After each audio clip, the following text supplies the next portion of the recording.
noches. Y en los últimos días, una vez más, La Chacarita fue el epicentro de la noticia tras estos incendios de gran escala que afectaron por lo menos a más de 20 familias. ¿Cómo se ocupó la Municipalidad de Asunción? También cómo trabajó esta institución con otros poderes del Estado, por ejemplo, el Poder Ejecutivo a través del Ministerio de Urbanismo, Obras Públicas y otros entes. Hay que decir también que hoy, en esta noche, queremos conversar sobre el tema con Robert Núñez, pediatra, doctor, un hombre de medios de comunicación. Lo hemos visto muy metido en el Ministerio de Salud, ahora en el Policlínico Municipal, que nos va a contar qué están haciendo como tarea principal, tanto en el caso Chacarita, sobre otros aspectos que también le vamos a consultar. Y ya le saludamos justamente. Doctor, ¿cómo estás? Qué gusto que nos acompañes aquí en A24. Muy buenas noches, muchas gracias y agradecido a toda la audiencia y bueno, de nuevo acá agradecido por la invitación. Doctor, al contrario, creo que cuando se trata de salud, de lo que hace la municipalidad a través de tu dirección, ¿está bien dicho policlínico? Es el lugar físico del policlínico realmente, pero el policlínico es un edificio que está enclavado en el mercado de abasto y tiene 7 dispensarios distribuidos por toda Asunción que prestan también servicios varios, ¿verdad? Sí. Básicos y realmente también a veces especializados, ¿verdad? Que son desde clínica médica, pediatría, ginecobstetricia, ¿verdad? También tenemos gastroenterología, tenemos cardiología, tenemos ecografías y otros estudios también. Doctor, qué fantástico que uno pueda tener como opción de servicio, digo, no solamente dependiendo de IPS o del Ministerio de Salud, sino que también la municipalidad pueda tener este tipo de servicios. Pero adentrándome en lo que fue La Chacarita, porque veíamos imágenes fuertes, veíamos casitas en condiciones precarias que se estaban quemando, hacinadas que estaban muy afectadas y que sería como la segunda vez en un breve tiempo, ¿verdad? Porque te acordás que fue en el año 2020, creo. El de gran escala, digo, ¿verdad? El de gran escala. Ahí detrás del Cabildo. Y prácticamente en la misma dirección, pero hacia la parte derecha, digamos, ¿verdad? Izquierda en realidad del Cabildo. En lo del 2020 fue un 24 de diciembre, amaneciendo 25, ¿verdad? Donde se dio un gran incendio también. Esta vuelta también se dio atrás del Cabildo, en la otra, en el otro lado ya, donde aparentemente se pudo remediar rápido. Los bomberos ejercieron una acción rápida. Estuvieron presentes todos los entes, tanto del Estado como municipales, dando ese apoyo que hacía falta para tratar de que no haya víctimas fatales y después ir viendo la contención de esa gente que se quedó sin nada. Ese fue el problema, la gente se quedó sin nada. Sí. Doctor, y cuando veíamos, por un lado, esto de lo económico que decía se quedó sin nada, pero también recuerdo que había 1 o 2 personas heridas, una de mayor gravedad. ¿Te acordás en qué cantidad, porcentaje del cuerpo se quemó? Bueno, nosotros tenemos la información de que fue trasladada una persona con aproximadamente 50% de quemadura, que inclusive una aspiración del este humo, cuando a veces caliente puede quemar vías respiratorias, entonces fue derivado de forma urgente al hospital del Quemado, ¿verdad? Posteriormente nosotros tenemos heridas por contusiones, ¿verdad? En el proceso de la salida, ¿verdad? Pero no hubo más heridos de gravedad por quemadura, ni por aspiración.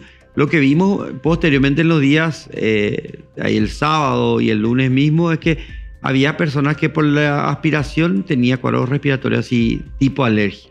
Eso es lo que nosotros vimos. O sea, parecería que afectó menos que años anteriores, este incendio de años anteriores, en el sentido que fue un actuar rápido, como vos mismo dijiste. Estuvo presente ahí todo lo que sería la SEM, estuvo el Ministerio de Defensa también, estuvo el MOPC, ESAP, estuvieron presentes y también todo lo que sería el equipo de la Municipalidad de Asunción. Estuvimos presentes en los de salud, también los de riesgo, que estuvieron haciendo un censo de toda la población, y aparte de eso se empezó ya también las construcciones en otra parte de casitas también para que mientras tanto esa gente vaya, y se le reubicó a otra gente que tenía familiares también ahí en la zona. Caramba, doctor, además ya de por sí la pobreza extrema que tenés en La Chacarita, el tema de la adicción, de la delincuencia, que no afecta a todos, es verdad, por ahí a la minoría, pero son los más visibles muchas veces. Ahora se le suma esta cuestión de los incendios. Y como te comentaba, vos recordabas lo del 24 de diciembre de algunos años atrás, ahora sí, nuevamente se repite. ¿Y qué se puede hacer, doctor, para que La Chacarita no sea como una bomba de tiempo en algunos momentos, y más aún cuando sube la temperatura? Bueno, nosotros, ahí hay una problemática de años, ¿verdad? La Chacarita como barrio populoso, Ricardo Brugada, tiene sus años, hay gente que ya son de la zona. La migración externa de gente que viene del interior y de otras zonas, ahí le queda cerca al centro, tiene prácticamente liberado la parte eléctrica, liberado la parte de agua, tiene muchos servicios liberados en la zona, entonces hace que facilita que esa gente prácticamente no gaste nada y no pague nada. También el hecho de que se tendría que ir titulando para que sean los dueños de esa tierra y así poder ver cómo construir casas ya también seguras. Nosotros ahí tenemos, principalmente se queman casas que están hechas en forma artesanal, hechas de mucho material inflamable, y aparentemente esto se ha iniciado por la quema de algún elemento en un pasillo que tomó esa vivienda y por eso inició el fuego. Entonces hay una problemática social y económica bastante elevada en la cual tenemos de repente la gente cuando tiene calor pone aire acondicionado, ventilador y carga y sobrecalienta toda la estructura eléctrica de repente, ¿verdad? Y eso hace también que en cuanto al hacinamiento, en cuanto a los materiales que se usan para esas casas, sea más fácil los incendios. Ahora, mira que estamos recién con temperaturas realmente ahora relativamente no tan altas. Sí. ¿Qué pasa cuando haya temperaturas en realidad altas y se utilicen de más los medios eléctricos? Ahí tenemos un gran riesgo también de que vuelvan a producirse estos casos. Sí, me gustaría en un rato hablar contigo sobre eso, doctor. Sí. Lo que te voy a plantear, yo sé que no es ni tu responsabilidad y probablemente tampoco en Enecho, que es la administración actual, pero proviene del pasado como una herencia incluso para ustedes, que muchos políticos son los que ayudaron para que estas familias que por ello vinieron del interior o eran de otra comunidad de Asunción, se quedaron ahí en el centro de la capital, en la Chacarita, porque por ahí también te da comodidad y otras cuestiones que están ligadas a la economía de la gente. Pero acá también, doctor, hay grupos políticos que seguramente por un voto, por mantenerlos cautivos electoralmente, llevaron a esta gente humilde a la Chacarita y después los abandonaron. No es tu responsabilidad, reitero, una cosa del pasado que se heredó, pero que en algún momento también se tiene que encontrar una solución, doctora, a ese problema. Así mismo. Y yo conozco porque trabajé en varios puestos de salud en la zona. Estuve como encargado de capital en salud, estuvimos en pandemia y realmente hay un grupo de gente, como te dije, que son de la Chacarita, que son del barrio Ricardo Brugada, pero hay otros que emigraron, ¿verdad? Que no tienen inclusive el mismo cariño por su barrio. Entonces, ahí yo creo que tiene que entrar fuertemente el tema de planificación para que la gente que está en zonas que son vulnerables puedan ir a ubicarse en otros lugares. Pero ahí tenemos el tema del barrio San Francisco, por ejemplo, también, que conocemos, claro, que era el viejo barrio chino, creo que era antes que estaba en la Chacarita, un barrio bastante peligroso en su momento. Ellos, por ejemplo, fueron al barrio San Francisco, pero le queda todo lejos. Sí. Aparentemente no hubo una buena planificación para el traslado, porque no se previó ahí el tema de movilización. No hay suficiente ómnibus, es una zona bastante apartada, entonces ellos tienen que volver a ir al centro y muchos de ellos dicen que venden otra vez esas casas y vuelven otra vez a la Chacarita. Qué increíble, ¿verdad? Sí. Hacia el Jardín Botánico más o menos queda... Atrás de lo que es la cancha del Tacuarí. Sí. Atrás, frente a lo que sería esa Viñascue más o menos. Ahí. Y a propósito, doctor, acá estamos hablando del vínculo que uno puede tener con otras instituciones del Estado. También hasta por donde pude ver en relación a qué se les va a ofrecer a los afectados, está muy lejos, si bien no es tu responsabilidad, esto aclaro nuevamente, sí, que el Ministerio de Urbanismo pueda colaborar con estas familias y de ser así, ¿dónde se las va a reubicar? Claro, y creo que es una planificación que ya traen por años. Yo he participado en reuniones también en que creo que le llaman Plan Chacarita Alta a uno de ellos, donde ellos están planteando hacer una suerte de mejoramiento de la Chacarita y, por supuesto, reubicar a gente que viven, todo lo que están en forma precaria, es justamente precaria. O sea, están temporalmente vinieron, como dijiste, y nunca más se movieron de ahí. Entonces, no construyen y viven siempre en forma precaria, ¿verdad? Entonces, ahí yo creo que hay un compromiso del gobierno y también, porque no, de la municipalidad, para tratar de ver mejores condiciones para esa persona y tengan una suerte de facilidad también para laburar, ¿verdad? Que es importante. Sin duda alguna, porque tenés un número muy alto de pobladores de la Chacarita que tiene su escuela, su trabajo, tiene su vida propia ya, doctor. Así mismo. ¿Y cómo le sacás al chacariteño de la chacarita? Realmente, ¿cómo lográs que ellos salgan de esta comunidad? Es difícil, doctor. Es difícil. Yo creo que ahí tenemos que hacer un trabajo multidisciplinario para ver la posibilidad de ubicarle que vivan decentemente, ¿verdad? Porque ellos viven, si uno conoce, viven todos hacinados. Están varias familias en una sola casa también. Y por la practicidad le queda ahí. Con muchos colegas que fueron de ahí también, ¿verdad? Pero no de la parte de las villas en sí. Y es esa gente la que a veces también sufre el problema económico y posteriormente esos son los que están entrando más fácilmente en delincuencia, adicciones y compañía. A propósito, doctor, ¿cómo tratan ustedes el tema adicción? Porque ya estábamos hablando un poco más temprano acerca del servicio de salud que tiene la Municipalidad de Asunción. Sé que por ahí nos vinculamos con salud pública y demás, pero específicamente tu dirección tiene algún trabajo con relación a los adictos. Así mismo. Hay una ley ahora que tipifica que cada región, en este sentido, cada municipalidad tiene que tener un departamento de adicciones, ¿verdad? Eso ya está por ley. Entonces, es imposible tampoco desligarse del trabajo y hacerlo solamente el gobierno central como tal, porque es esa gente que trabaja en las comunidades que sabe realmente cuáles son y qué se está consumiendo. El tema de adicciones tenemos que enlazar mucho al tema de salud mental. Nadie entra en adicciones por entrar nomás. Siempre hay atrás un problema grande o pequeño de salud mental. Y como todo lo que sea las sustancias hacen que uno entre en un estado de felicidad, ¿verdad? Temporal. Entonces ya se vuelve algo eterno. O sea, es como que calmas tu dolor interno, tu dolor de tu mente con el tema de las sustancias. Y eso se vuelve repetitivo, porque el dolor se hace más intenso. Dolor, te digo, no un dolor físico, corporal, sino el dolor que sufrimos, lo que podemos alguna vez pasar por una situación de problema mental, que no es algo raro también que se sufra. Doctor, mientras charlamos esta noche, serviste tu café, por favor, que tiene muy buena pinta tu café, doctor. Muchas gracias. Por la experiencia que tenés de lo que pudiste ver, no solo la chacarita, porque hoy nos enfocamos en la chacarita y seguramente mucha gente desde ahí nos estará enviando algún mensaje o alguna opinión, algún otro comentario.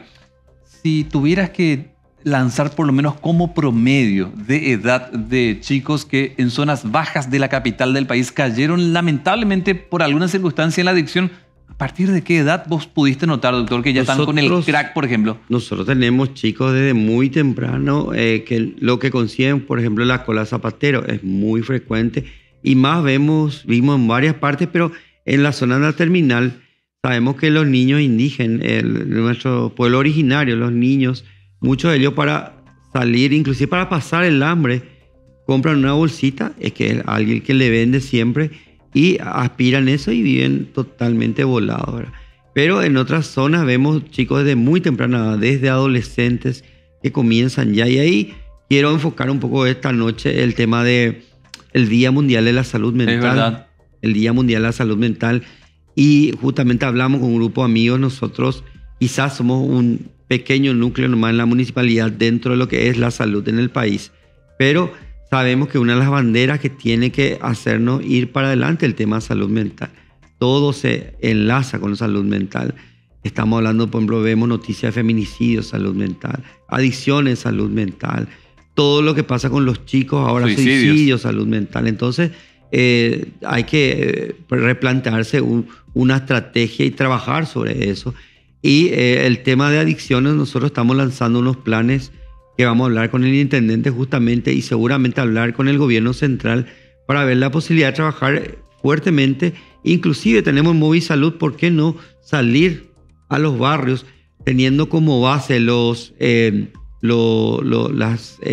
entidades municipales, los centros municipales, y por qué no las comisiones vecinales, que son los que conocen, y empezar dictando charlas y ver la posibilidad de participación de psicólogos y psiquiatras inclusive.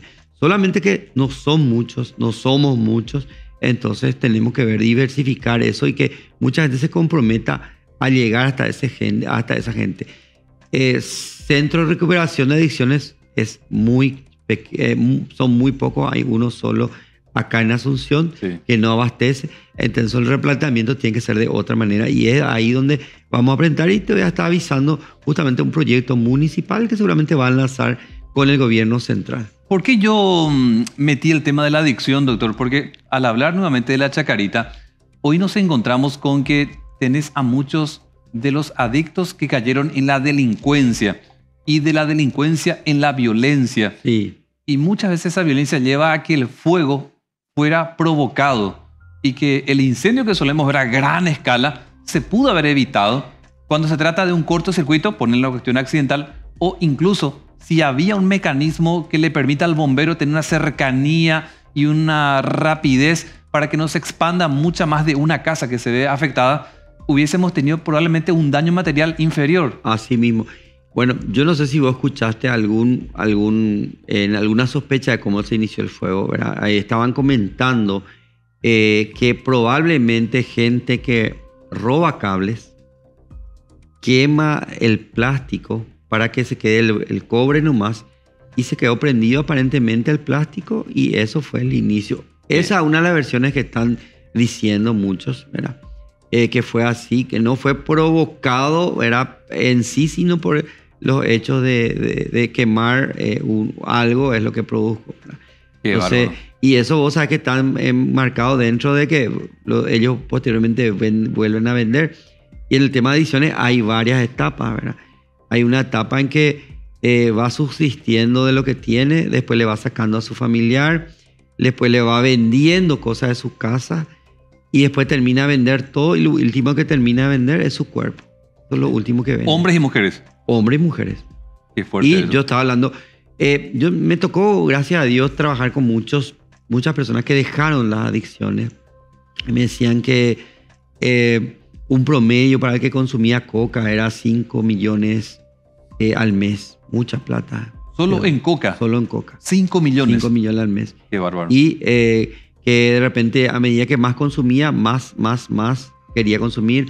Me decían, por ejemplo, que el crack tiene 15 minutos de efecto y después ya volvés otra vez a tu realidad. Entonces la gente va consumiendo. Eso consume el cerebro rápidamente. Y las afecciones que da la cocaína hacen que no puedas alcanzar, tienen un promedio de vida 40, máximo 50 años. Fácil. ¿Y la cola de zapatero qué función cumple en estos adolescentes? Y la cola de zapatero tiene compuestos químicos que producen una sensación de mareo y afecta al sistema nervioso, por el cual produce un mareo, produce una desconexión. Así como son alucinógenos de ese estilo, como los que se venden que cuestan, me contaban luego, 100 a 150, que son los que se colocan bajo la lengua, ¿verdad? Mucho tiempo atrás, doctor, yo hacía mucho trabajo de calle como cronista. Sí.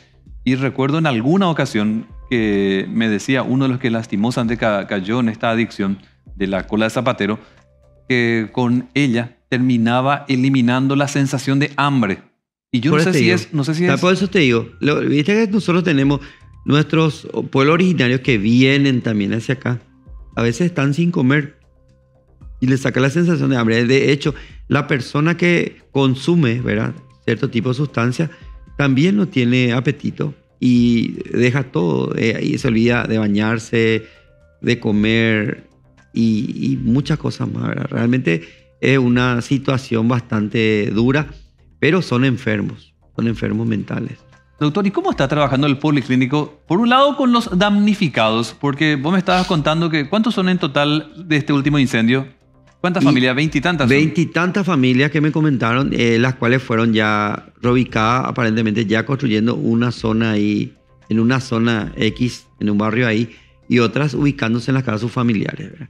Pero son otra vez casas artesanales, o sea, no son casas permanentes, ¿verdad? Hasta que se tenga la posibilidad de entregar los títulos y hacer un reordenamiento de Asunción. Nosotros hablamos de Asunción como la capital vieja y justo ellos están en la capital vieja y si nosotros queremos salir adelante deberíamos de ver esa posibilidad como dijiste. Ahora que están rejada la plaza no suben ahí porque solían subir también ahí y ubicarse ahí. Hace 3 años atrás se ubicaron ahí. Sí, recuerdo. Doctor, casi de curiosidad, pero como servicio, ¿qué es lo que contiene la clínica móvil? Y nosotros tenemos básicamente 3 compartimientos dentro de la clínica móvil. En un compartimiento se hace generalmente pediatría, en otro clínica médica o ginecología, eso vamos viendo. Y en el último tenemos un sillón odontológico donde se hace odontología, ¿verdad? Nosotros prestamos servicios más que nada porque a veces cuesta llegar hasta las personas. Hacemos un diagnóstico, que es lo que queremos, y de ahí nosotros le derivamos a los puestos o centros de salud donde van a hacer su seguimiento diario. Acudimos a los pedidos de comisiones vecinales. A veces se nos acopla realmente en varias veces al mes salud ocular, que eso sí es un déficit grande todavía que tenemos en nuestro país, el tema de salud ocular. Y nos acompañan también otros servicios como la FUPADI, que nos ayuda con el tema de diabetes. Ahora se nos acopló una fonoaudióloga en las cuales hemos hecho captación también. ¿En serio? Sí. O sea, ¿hay población en Asunción muy afectada por la cuestión del oído? Es más que nada la parte estimulativa. Acordate que el oído te puede dar una sordera o la hipoacusia, ¿verdad? Sí. Y eso disminuye tu capacidad de habla, y eso, por supuesto, al no escuchar, al no hablar, vos tenés cierto tipo de retraso. Y aparte ahí te quiero hablar del tema TEA, aunque mucha gente no le considera, 3 por cada 100 personas tienen trastorno del espectro autista. Es una realidad que nos toca a muchos de cerca. Y en eso es importante el tema de fonoaudiología también. Doctor, a ver, también puntualizabas y con cierta preocupación lo de la salud visual, creo que dijiste. ¿Cuál es la frase? Salud ocular. Ocular. Sí. Doctor, yo soy miope y tengo una miopía muy alta. ¿Cuántos en Asunción pudiste notar en porcentaje, por lo menos con problemas de la visión y que justamente requiere una especie de tratamiento, seguimiento? Yo no te diría porcentaje, no sé, porque no hay una certeza en una estadística. Sí, yo te he dicho que yo te puedo decir que la mayoría de nuestros chicos están usando ya anteojos. Si vos mirás, sí. Ya también por la causa del uso de la computadora, el celular. Nosotros tenemos la computadora que yo creo que la mayoría no tiene el filtro de la luz azul, ¿verdad? Que es la que impacta también, tanto por el uso del acercamiento y el distanciamiento de los músculos oculares, tanto por el efecto directo de esa luz, el uso de los celulares, ¿verdad? Influye mucho, eso no es una cuestión hereditaria. No, ahora estamos viendo mucho por ellos, se dedican mucho a todo lo que sea la parte de estudiar y hacer su colegio por la pandemia. Por la pandemia. Entonces, la mayoría de ellos están necesitando ya sus anteojos. Qué notable, doctor. ¿Y qué hace el chacariteño, por ejemplo, o el de la Asunción, que viene de uno de los bañados y no le da el cuero, doctor, para comprarse un anteojo en forma porque tiene miopía elevada? Y bueno, y primero que nada, yo creo que el chacariteño tiene más facilidad, ¿verdad? Preocupantes son las zonas de los bañados. Ahí sí, bañado sur y bañado norte. Bañado Tacumbú. Tacumbú, bañado sur y bañado norte con Ceballos Cue y compañía. ¿O sea que está peor la cosa por ahí, doctor? Está peor porque justamente me preguntaron la pasada condiciones infrahumanas de los chacariteños. Yo creo que los que están mal realmente son los de los bañados. O sea, creo que están peor, ¿verdad? Sí. O sea, no te digo que están bien los de la chacarita, muchos de ellos, pero los que están peor son los de los bañados. ¿Sabes por qué te preguntaba lo de la cuestión de la vista?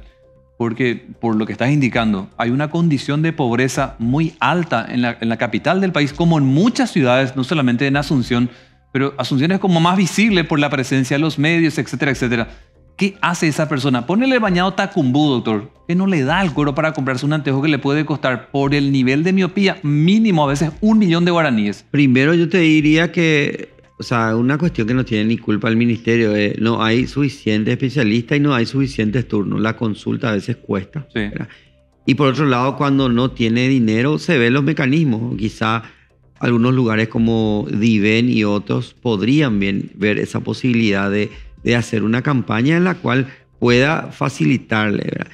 Hay un club de leones, de hecho, que yo sé que tenía costos más baratos también para conseguir anteojos. Ajá. ¿El que está en el centro puede ser? Está en Sajonia. Es el único, creo. Ajá. Y realmente son ellos los que de repente también están trabajando. ¿Y mucho. Oca del Valle? Oca del Valle no sé cómo es el tema de Oca del Valle, pero en todos los casos siempre se cobra, creo que precios básicos, que yo creo que no está mal también No, invertir por un poquito supuesto. en la salud, ¿verdad? Por supuesto. A precios así sociales, ¿verdad? Y ahora el déficit es muchas veces la consulta. O sea, nosotros tenemos una alta cantidad de gente con cataratas, ¿verdad? Catarata. ¿A partir de qué edad? Y no, ponerle un promedio más o menos 40 años. Lo que pasa es que ahora tenemos la diabetes como una enfermedad crónica cada vez más frecuente y que ataca cada vez más personas jóvenes, ¿verdad? Y eso también da pie a la formación rápida de catarata. Sí, es verdad. Bueno, entonces, en materia de salud, doctor, por lo que vos estás notando, ya sea por una cuestión de lo que han encontrado una inspección en la Chacarita, en otros sectores como los bañados que citaste, en materia de salud te preocupa mucho el tema de la vista. Claro. ¿Cómo estamos en el tema de los dientes? Ahí justamente ese tema. Ese otro tema también que hay que enfatizar, porque la gente espera mucho y ya no podemos decir ahora echar todos los dientes. O sea, ¿de qué te sirve echar todos los dientes?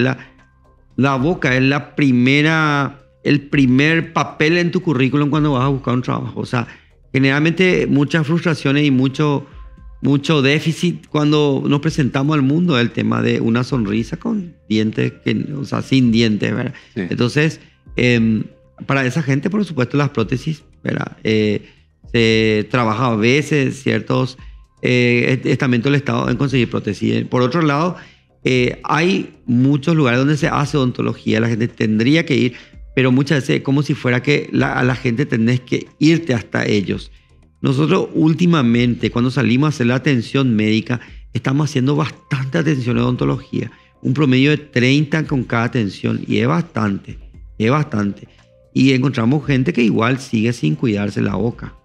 Entonces es un tema también cultural, pero que es importante apretar con los estamentos de salud también. En tu recorrido, doctor, también en lo que se llama planificación familiar. Otro tema. ¿Qué tanto sentís vos, doctor, que le dan manija, le dan importancia a los pobladores? Insisto, ponele, hoy tomamos como ejemplo la Chacarita, pero igual podés irte hasta los barrios que por ahí son de una comunidad social, económica mucho más elevada que ponerle la Chacarita. Claro. En cualquiera de los barrios, ¿cómo notás que el policlínico va viendo a sus pacientes que le da o no importancia a lo que se llama eso? Bueno, nosotros tenemos pensado ahora un proyecto de trabajar fuertemente en planificación familiar. Va a depender mucho de que tengamos los elementos, ¿verdad? Por un lado, está fácilmente conseguir condones, ¿verdad? Sí. Cuesta un poco más, pero eso en el Ministerio de Salud se hacen los inyectables para la anticoncepción.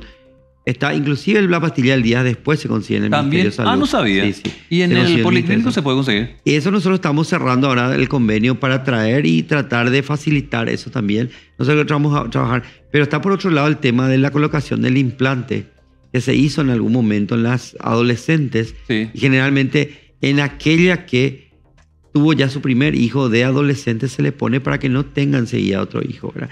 Pero no solamente en las clases bajas, nosotros tenemos también un déficit en el cuidado y en la salud sexual en todos los estratos. Sí. O sea, yo hablando con pendejos, con muchachos de 16, 17 años, ellos no piensan nunca en un preservativo, me preguntan cómo se coloca el condón. O sea, hace falta insistir fuertemente en la salud sexual, dejar el tabú de la salud sexual como algo que no se pueda tocar, y hay que tocar, porque estos chicos se frustran si llegan a tener. Pero a ver, doctor, sí. Por ahí nosotros, vos y yo concordamos en eso, pero también vas a tener una parte de la población que es más conservadora, que también tiene una raíz religiosa, que te va a decir que tiene su influencia en las escuelas y colegios, que van a buscar la abstinencia más que el preservativo. Pero nosotros tenemos que movernos en base a la ciencia. La ciencia te dice que la abstinencia no es para nada algo que va a acontecer. Y tenemos que ponernos en el contexto de la hipersexualidad ahora, en el sentido que cualquier celular tiene contenido erótico grande. Cualquier propaganda en la calle tiene contenidos grandes. Y ¿cómo le contenía a ese chico, hablando de salud? Justamente posteé hoy algo sobre la salud mental en los chicos. ¿Cómo le contenés a un chico si papá y mamá están trabajando todo el día? ¿Cómo le cuidan? ¿Y cómo le cuidás? ¿Y cómo le contenés? ¿Y cómo hace eso? Entonces, yo creo que la religiosidad tiene que ceder en algunos aspectos para tratar de abrirse más esa posibilidad. Doctor, cuando haces tu recorrida por alguna circunstancia en algún barrio de la capital del país con el policlínico o la clínica móvil y decís, para planificación familiar, acá hay condones, acá hay preservativos, ¿la gente te agarra aún sabiendo que es gratuito? Y muchas veces sí, ¿verdad? O sea, de hecho, se colocaban condoneras en los lugares para que la gente... Condoneras. ¿Así se llama? Sí, se hace como la cajita del preservativo. Como cajita del preservativo, pero colocado ahí. Entonces la gente estira y lleva lo que quiere llevar, ¿verdad?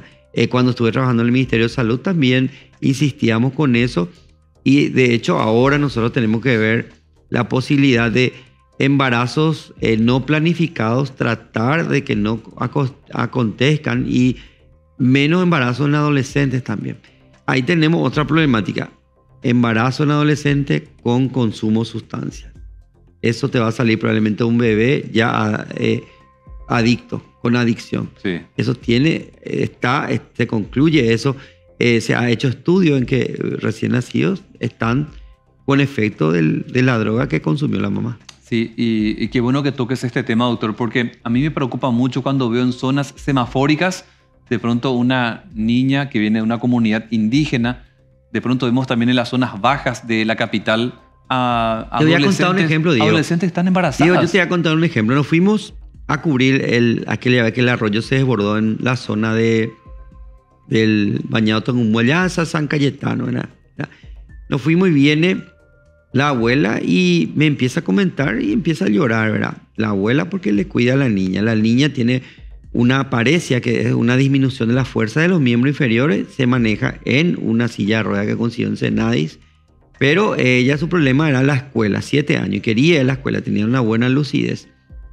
Y el problema era que le cuidaba a la abuela, a ella y al hermanito, porque la abuela me dice que su hija entró hoy, que iba ahí a pedir, dice, así, ¿verdad? Por la zona misma. Ella tenía miedo también, una zona complicada, la del Bañado Sur, ¿verdad? Y en ese sentido, yo le hice un video y le hice un pedido para apoyo de ella, para el que justamente tenga apoyo para irse a la escuela. Y vos te vas en zonas bajas y mucho no es por abuela memú, sino porque se le queda a la abuela. Y las adicciones hacen que muchas mamás y papás le abandonen a sus hijos. Sí, es verdad. Es una cruel realidad. Es verdad, doctor. Doctor, quiero cambiar de tema. Sí. Saliendo un poco del servicio que de pronto ustedes ofrecieron en esta temporada en la que lamentablemente se registró un nuevo incendio en La Chacarita, vos, por lo que veo en tus redes sociales, te ocupás mucho de las recomendaciones de las actividades físicas en días de intenso calor. De hecho, tuvimos un par de semanas donde teníamos de forma consecutiva 3 o 4 días de 40 grados para arriba. Así mismo. Hay gente como a mí que odia el calor, hay gente que le encanta, por supuesto, ¿verdad? Pero aún así, más allá en cualquiera de los extremos que estés, ¿qué recomendás para aquella persona que trabaja en la calle como delivery, que es un constructor, que es un guardia de seguridad o que está esperando mucho tiempo en la parada de bus y tiene un tremendo calor? ¿Qué le recomendás, doctor? Y primero y antes que nada, siempre la hidratación. La hidratación es fundamental. Tener nuestro termo, tener nuestro hopi, que ahora es tan fácil de conseguir, y tener cargado agua, de ser posible mineral, o hervir el agua antes de tomar, para evitar cualquier contagio con los fecaloides que a veces hay en el agua potable, y posteriormente te puede dar una gastroenteritis y te deshidrata. Entonces, ¿esa misma agua? No, eso podemos hervir y usar para tomar. O agua mineral, ¿verdad? Pero hay agua de canilla que te puede caer mal, doctor. Sí. ¿Agua de canilla? Yo a mis pacientes les recomiendo no agua de canilla o hervir el agua antes de tomar. ¿Hay alta posibilidad de que el agua que viene en la canilla tenga fecaloides? A pesar que se estudie todo eso, hay siempre esa posibilidad. Entonces, para asegurar que hierva el agua, ¿verdad? Híjole. Y hay que tomar líquido. Hay que tomar líquido, es importante. Hace calor, 3 litros aproximadamente. Si hacemos 3 litros por día. Por día. Y fácilmente podés tomar eso. ¿Qué hace, doctor, con...? Yo mismo no tomo 3 litros, ¿para qué te voy a mentir? Y eso es, tenés que empezar a acostumbrarte, ¿verdad? Porque yo sufrí efecto de no tomar líquido cuando leí así el nombre, las piedritas en el riñón. Sí. Por la poca falta de líquido que tomaba. ¿No sabes qué, doctor? Así, en lo personal, para después llegar un poco por encima, ¿verdad? Sí. Yo suelo calcular cuánto tomo realmente para hacer una cuestión de honestidad en esta charla. A lo sumo 1 litro por día. Pero le sumo el tereré, yo tomo mucho. No, entonces tomás líquido. Claro, yo tomo mucho tereré. Claro. Pero no solo tomo el tereré, yo tomo a la madrugada hasta durante el programa mate. Yo tomo mucho mate. O sea, no, entonces no podés decir que tomás poco. O sea, nosotros hablamos de líquido en general. Es que hay gente que no toma líquido. Yo no toma tereré. Al aire yo, doctor, a la mañana tomo 2 termos de tereré, de mate. De mate. Salgo del programa, continúo mi ritmo de vida y ya tomo tereré. Y en eso, bueno, tomo también agua, digamos, sin ningún otro agregado. Claro. Y a la noche... Pero por eso digo, líquidos a full. Y si estamos trabajando como un delivery o lo que sea, tener ropas de algodón que absorban ese sudor para que no haga... A veces tú tenés un elemento de ropa que no sudas y como que el calor se produce, puede levantarte la temperatura y darte el golpe de calor, por ejemplo. Mira, a la par que estás hablando de eso, doctor, llegan los mensajes y agradecemos a nuestra gran teleaudiencia. Preguntan por el tema de los colores. ¿Cuánto impactan realmente? Los colores tienen que ser colores claros para que rechace el sol, ¿verdad? Porque los colores oscuros siempre absorben ese calor, ¿verdad? Entonces, eso levanta más la temperatura. Entonces, los que están en horarios no recomendados, hidratación, tener ropas adecuadas, usar gorros, sombrero, lo que sea, para proteger la cabeza también es una forma de cubrir también del impacto del sol directo también en el cuerpo. Sí. Y aparte también al ponerte mangas largas, por ejemplo, evitas que te quemes, porque la acción directa del sol puede producir quemadura y o hacer que desencadene el inicio de un cáncer de piel también. Así luego, a ese nivel. A ese nivel. Doctor, porque mucha gente usa, por ejemplo, camisa. Yo tengo una camisa negra que cada tanto la uso, sí, pero evidentemente la tengo que dejar de lado en días de intenso calor. Claro. Es totalmente negra. Vos y me aparte, decís que es como un imán del sol. Pero aparte, vos no estás trabajando bajo el sol. No, esa es la gran bendición que Dios me dio. Entonces, nosotros hablamos de esa gente que está todo el día bajo el sol. Recomendado es que tenga ropas claras realmente. Sí, por eso yo te planteaba que cada uno tiene una realidad diferente. Porque imagínate el delivery, doctor, imagínate el guardia de seguridad, el albañil que está ahí en la calle todo el día. Claro, por eso es importante que tengan siempre y que recarguen y tomen líquido, porque es importante porque va a ser otra vez mucho calor. Cada vez el calor va a ser más intenso. Y como dicen muchos, ya no podemos luchar nosotros por lo que ya está hecho, por la deforestación, todo lo que está contaminado el ambiente, más que cuidarnos nosotros mismos, y ahí aumenta la posibilidad de infarto, ahí aumenta la posibilidad de cuadros cardiovasculares que te pueden dar un derrame, que es el ACV y otros. Pero ¿qué haces, doctor? Porque veo que están llegando los mensajes de nuestra teleaudiencia con aquello del aire acondicionado, que siempre tenemos casi de pelea en todos lados, pero en todos lados, en el ambiente académico, en tu lugar de trabajo, en la casa. Está el que quiere el aire intenso y otro que te dice no. No, y la verdad no es recomendable, tanto para nosotros de salud como para los técnicos que entienden para la parte eléctrica. Pero nosotros tenemos que saber que tenemos que tener el ambiente templado, no congelar adentro y salir afuera en un calor extremo. Aparte de ese pequeño golpe al salir de un lugar a otro por los cambios fisiológicos que se da, entonces se recomienda tener entre 20, 22, inclusive 24, que es un ambiente normal. En la oficina misma, vos decís. En la oficina. Tenemos que respetar, porque si estamos en una oficina no estamos solos, ¿verdad? Está la persona que va a empezar a sentir el frío en la nariz y va a empezar a chorrear la nariz, va a empezar a estornudar. Entonces yo creo que se debe de respetar, ¿verdad? Entre todo y decir, bueno, colocamos en tal temperatura y aguantémosla todo.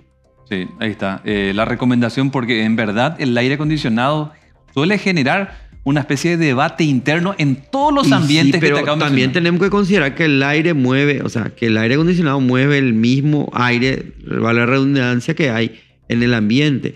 En cierto momento, y mi recomendación antes, y no era ser dictador, yo fui director de un hospital, los aires se prendían recién a partir de las 10 de la mañana. ¿Vos estabas en Lambaré? En Lambaré. Recuerdo. A partir de las 10 de la mañana y se apagaban a las 10 de la noche. ¿Por qué? Porque en esa hora ya calma la temperatura. A no ser que sea temperatura extrema, ¿verdad? Sí. Entonces mantenemos el ambiente templado, ¿verdad? Porque si no, no aguanta nada, revienta todo.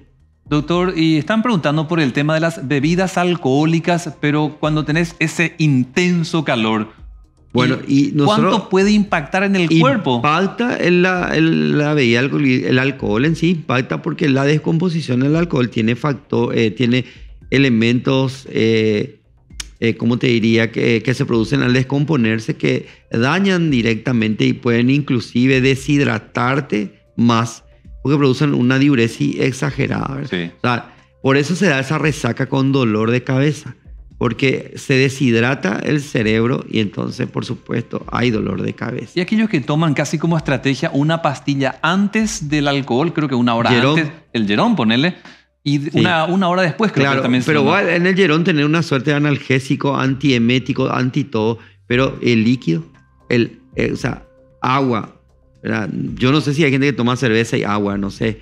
No pero sé, por para lo mí que menos, no. y Para por lo mí que menos no. si tomaste mucho, después tomarle agua. Porque, o si no, tu resaca al día siguiente va a ser. Y lo que tomamos whisky, doctor. Y podés también después tomar un poquito de líquido para... Pero el whisky no podés tomar luego mucho, Si no, un vaso y te vas al mazo. así mismo. Pero es verdad, ¿a qué voy? Casi con la ironía y la broma, a cuidarse Sí. en la salud. El agua, insistís mucho, doctor. Incluso Claro. cuando tomás alcohol, acompañá con agua. Podría ser una estrategia. No sé si alguien habló ya y tengo que buscar un poquito científicamente si se puede dar, pero hay mucha gente que hace, me contaron, Sí. que toman agua y se despiertan sin un dolor de Sin el cabeza dolor. y todo eso. Convengamos que las células necesitan líquido. Sí. Las acciones químicas en las células se realizan en agua, ¿verdad? Y el cuerpo es 70% agua, así que necesitamos hidratarnos. Hablando de alimentación, doctor, veo que también le enfocás mucho en tus redes sociales a la comida de paso, otros le dicen comida chatarra. ¿Cuánto en nuestra vida cotidiana, por nuestra movilidad, nuestra manera de ser, nuestra rutina, impacta nuestra salud la comida chatarra? Y la comida chatarra, convengamos que está hecho la mayoría de aceites malos, ¿verdad? Con lo que sea alimentos nutritivos que tampoco son tan nutritivos, que digamos está muy aceite, muy hidrato de carbono, muchas salsas también que están llenos de azúcares, ¿verdad? Entonces, convengamos que el azúcar en exceso es malo para la salud. O sea, si consumimos azúcar, que sea al mínimo. Entonces, la comida chatarra está hecha de elementos que no nutren como debería ser. Entonces, por eso siempre es importante en un plato, la mitad verdura y verdura, ¿verdad? Un cuartito carnes y proteínas, carne blanca, pollo, poroto, y en otro cuartico todo lo que es de harina o arroz. Y como postre una fruta de repente, ¿verdad? Sí. Entonces eso es importante. No te digo que esté prohibido enteramente, pero disminuyamos a 1 o 2 veces a la semana la comida chatarra, no insistir en eso. Yo sé que está el costo económico, Sí. ¿verdad? Pero una estrategia también que debería de ser enfocarnos en una ley que disminuya el costo de fruta y verdura también. O sea, eso sería demasiado importante también. Doctor, están preguntando, cuando lleguen los días nuevamente de intenso calor, ¿qué es lo que vos sugerís no dejar en el vehículo? Uno supone, por una cuestión de prudencia, por el tortolero y demás, qué Sí. cosas no dejar. Ahora, para que ese sol no sea un combustible dentro de tu vehículo, ¿qué es lo que vos sugerís, doctor, no dejar dentro del rodado? Y realmente primero a las criaturas ni a las mascotas, no dejarles, ¿verdad? Segundo, nosotros tenemos elementos como las pilas, ¿verdad? Y otros elementos eléctricos que pueden descomponerse y provocar tener eventualmente un cortocircuito y producir un incendio. Entonces, elementos eléctricos, pilas y algo parecido, no dejar en el sol, ¿verdad? Porque puede... Y están los elementos como ciertos aerosoles también que con el calor pueden producir cierta explosión adentro y también provocar un accidente de incendio eventualmente. Entonces, A ver, doctor, tú dejaste tu vehículo en la calle, Sí. como creo que la mayoría lo hacemos. Se registra a las 12, la 1 de la tarde, un intenso calor, pero dejaste justo sobre el asiento una botella de vidrio.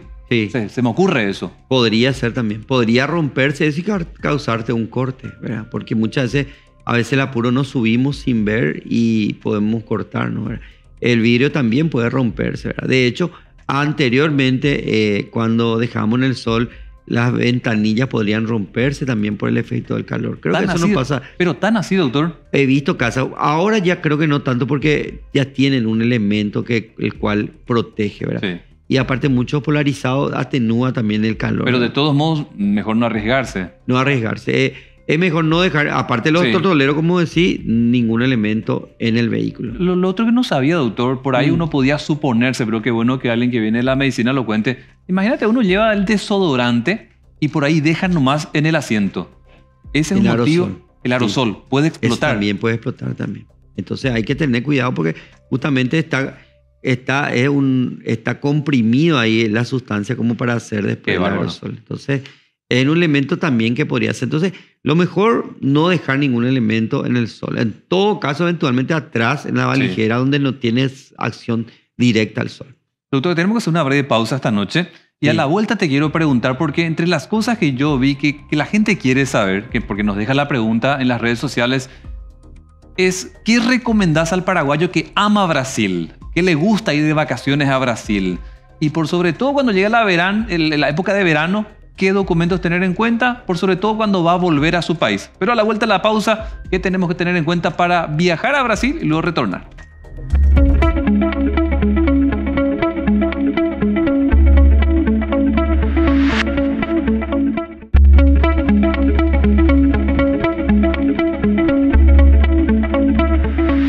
Te querés ir en verano a Brasil, ¿qué documentos tenés que tener a mano, pero pensando desde la salud pública? El doctor Robert Núñez, que hoy trabaja para la Municipalidad de Asunción en materia de salud, que tiene experiencia en salud pública, nos puede detallar de vuelta lo que habitualmente hace el paraguayo. Doctor, ¿será que vamos a ver de vuelta en aquella dirección donde alguna vez estuviste vos, en la región sanitaria, formando largas filas para tener su vacuna antiamarílica? Yo creo que eso va a ser una constante siempre, ¿verdad? Pero a partir del 2019 aproximadamente se cargó ya de manera informática todo lo que era la vacunación antiamarílica.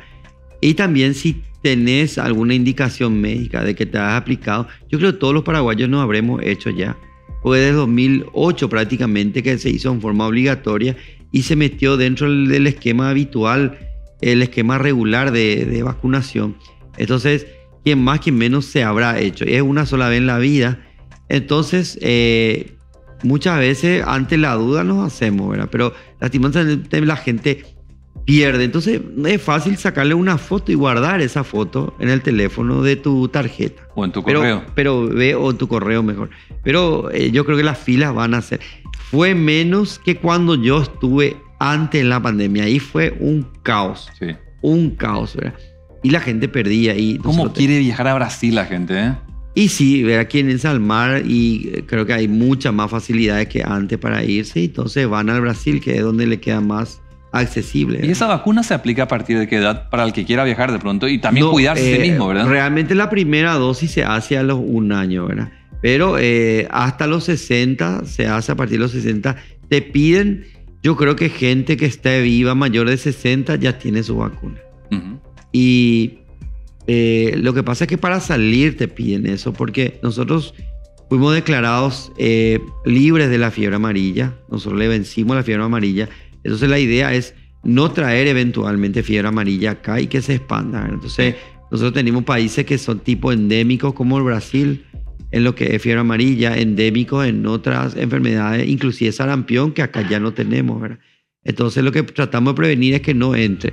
Mucha migración también de otros países hace que puedan tener. Entonces, en ese sentido sí se hizo y se hace siempre una buena inmunización. ¿A partir de qué mes sueles recordar que la gente vaya en gran número para vacunarse? Y generalmente en noviembre, ¿verdad?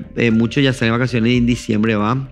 Noviembre, diciembre y enero son los meses donde más. Yo creo que en diciembre hay mayor cantidad. Ahí le estamos a la gente que ya empieza a buscar entre sus cosas, su libretita. Porque sobre la hora, ¿verdad? Se le pierde y no encuentra y tiene que vacunarse porque el hecho es que te revisan. Muchas veces no, ¿verdad? Pero la regla es que te revisen. Claro. Doctor, y si una persona llega a vacunarse 2, 3, 4 veces con esta dosis, ¿qué efecto negativo puede tener en el cuerpo? Aparentemente ningún efecto, pero también hay que cuidarnos. No podemos también hacerlo todos los años, ¿verdad? O sea, de hecho, hay que guardar la libretita.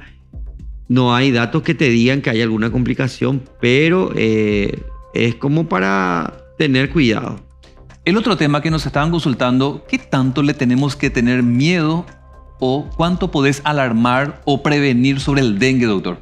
Bueno, según la casuística, ¿verdad? De lo que se viene repitiendo regularmente, supuestamente este año nos tocaría una epidemia otra vez de dengue, ¿verdad?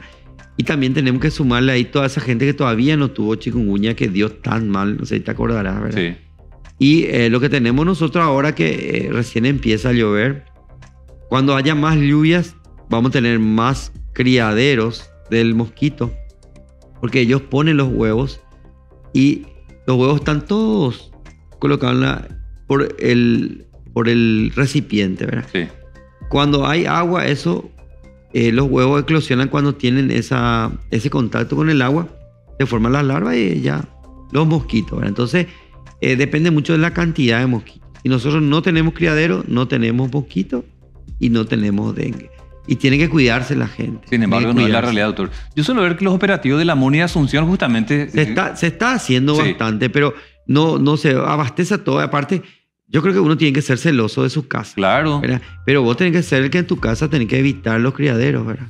Aquí iba, doctor. Veo que la MUNI suele grabar y, por ejemplo, entra hasta en esas mansiones que lamentablemente tiene a sus dueños que descuidan esa casa y se ve la pileta sucia, llena de agua. Y había un tiempo que se decía que solamente el dengue consumía, o en todo caso, tomaba fuerza en el agua limpia. Ahora en agua sucia.